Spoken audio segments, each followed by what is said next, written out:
Mama, and not he loves me, since an unalterable and unquestioned law of the musical world required that the German text of French operas sung by Swedish artists should be translated into Italian for the clearer understanding of English-speaking audiences.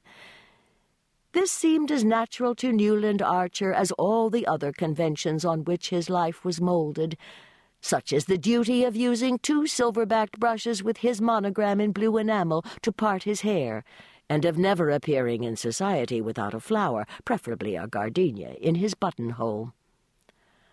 "Mama, non, mama," the prima donna sang, and "Mama," with a final burst of love triumphant as she pressed the disheveled daisy to her lips and lifted her large eyes to the sophisticated countenance of the little brown Faust Capoul, who was vainly trying in a tight purple velvet doublet and plumed cap to look as pure and true as his artless victim.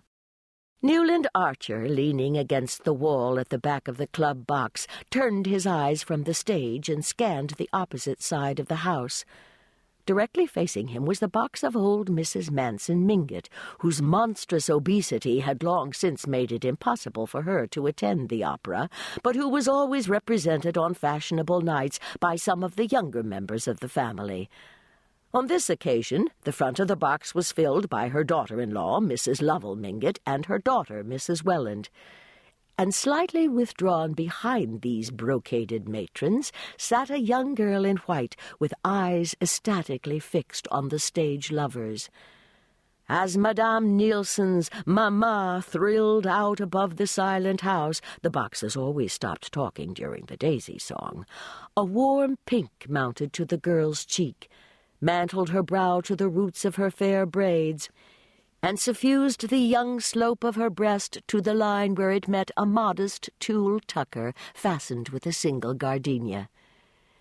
She dropped her eyes to the immense bouquet of lilies of the valley on her knee, and Newland Archer saw her white-gloved fingertips touch the flowers softly.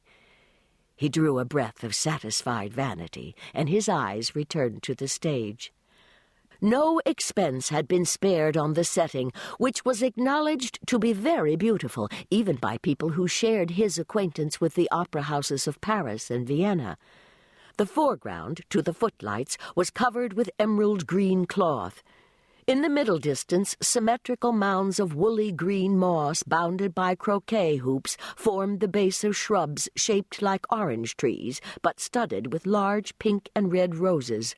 Gigantic pansies, considerably larger than the roses, and closely resembling the floral pen-wipers made by female parishioners for fashionable clergymen, sprang from the moss beneath the rose trees. And here and there a daisy grafted on a rose branch flowered with a luxuriance prophetic of Mr. Luther Burbank's far-off prodigies. In the center of this enchanted garden, Madame Nielsen, in white cashmere slashed with pale blue satin, a reticule dangling from a blue girdle, and large yellow braids carefully disposed on each side of her muslin chemisette, listened with downcast eyes to Monsieur Capoul's impassioned wooing, and affected a guileless incomprehension of his designs whenever, by word or glance, he persuasively indicated the ground-floor window of the neat brick villa projecting obliquely from the right wing.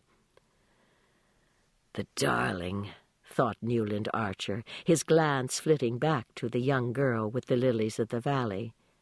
"She doesn't even guess what it's all about."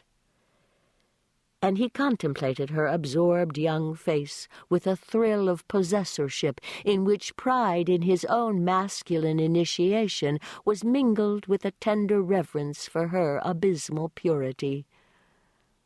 "We'll read Faust together, by the Italian lakes," he thought, somewhat hazily confusing the scene of his projected honeymoon with the masterpieces of literature which it would be his manly privilege to reveal to his bride.